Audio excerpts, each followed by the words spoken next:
রমজান মাস পাওয়ার পরে এই 5টি আমল আপনারা কখনো ছাড়বেন না।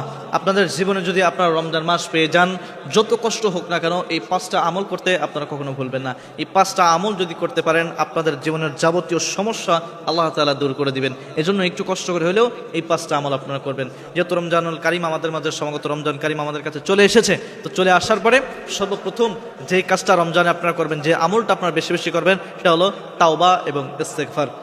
প্রত্যেক দিন আপনারা কম করে হইলেও 100 বার আপনারা তাওবা করবেন এবং 100 বার আপনারা ইস্তেগফার পাঠ করবেন। নবী করিম সাল্লাল্লাহু আলাইহি ওয়াসাল্লাম, যার জীবনে কোনো গুনাহ নাই, সে প্রত্যেক দিন বুখারী শরীফের বর্ণনায় 70 বার তিনি তাওবা করতেন, আর মুসলিম শরীফের বর্ণনায় তিনি 100 বার তাওবা করতেন। এজন্য আপনার আমারও উচিত কম করে হইলেও 100 বার আমাদের তাওবা করা এবং কম করে হইলেও প্রত্যেক দিন 100 বার ইস্তেগফার পাঠ করা। তো সর্বপ্রথম আমলটা আপনারা করবেন বেশি বেশি তাওবা এবং ইস্তেগফার করবেন। 2 নম্বর, আপনারা বেশি বেশি দোয়া করবেন।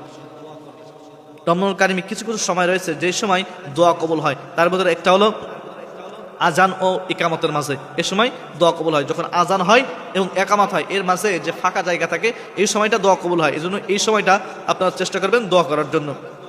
এরপরে প্রতি ফরজ নামাজের পরে আপনারা আল্লাহ তাআলার কাছে দোয়া করবেন। এই সময় দোয়া কবুল হয়। সেজদায় দোয়া কবুল হয়, এই সময় দোয়া করবেন। এরপরে শেষ রাতে তাহাজ্জুদের নামাজে দোয়া কবুল হয়, এই সময় দোয়া করবেন।